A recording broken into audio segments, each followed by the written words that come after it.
Sebelum melanjutkan, jangan lupa subscribe dulu, terima kasih. Bab 325. Harta karun kecil, datanglah ke nenek. Ada apa? Apakah kamu lapar? Kamu mau makan apa? Biar kakek yang masak buat kamu.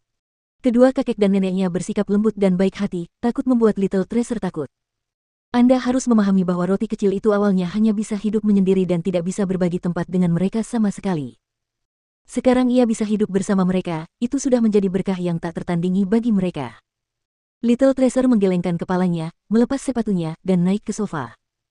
Ia kemudian mulai menggunakan tangan kecilnya di bahu neneknya dan memijat dengan sekuat tenaga.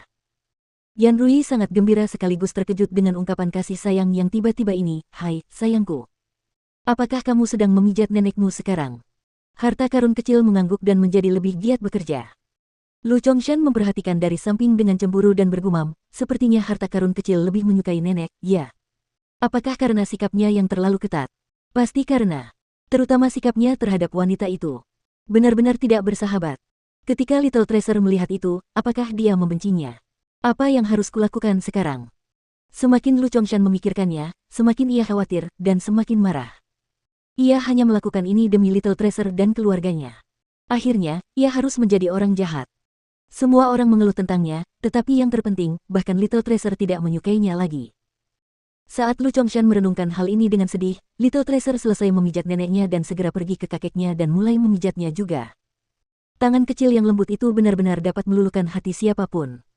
Lu Chongshan yang berhati dingin tiba-tiba hampir menangis di tempat. Anak baik, harta karun kecil, yang penting niatnya. Jangan sampai kamu kelelahan. Lu Chongshan kemudian terdiam, mendesah dan bertanya, harta karun kecil, apakah ada sesuatu yang kamu ingin kakek bantu? Harta karun kecil mengangguk dengan sungguh-sungguh. Lu Chongshan bertanya lagi, kamu ingin bertemu Bibi Xiaoxi, bukan? Harta karun kecil menganggukkan kepalanya berkali-kali, seraya menatap kakeknya dengan mata penuh harap sekaligus ragu. Tatapan yang diberikannya pada Lu Chongshan membuat hatinya melunak. Baiklah, kakek akan mengizinkanmu. Nanti, aku akan meminta seseorang untuk mengundangnya, oke? Mata Little Tracer langsung berbinar saat dia mencium pipi kakeknya dengan gembira, lalu berlari kembali ke kamarnya dengan perasaan puas. Yanrui memperhatikan suaminya yang tersenyum tanpa kata seperti orang bodoh dan berkata, siapa yang mengatakan aku tidak punya prinsip atau prinsip sebelum ini? Di mana prinsipmu sekarang? Di mana prinsipmu? Apakah semuanya hilang hanya karena cucumu memijat bahumu? Hanya dengan ciuman kecil dari cucumu, kau akan menjanjikan apapun padanya sekarang.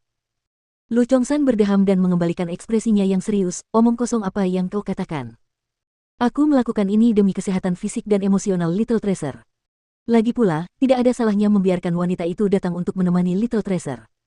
Aku jelas akan meminta seseorang untuk mengawasinya.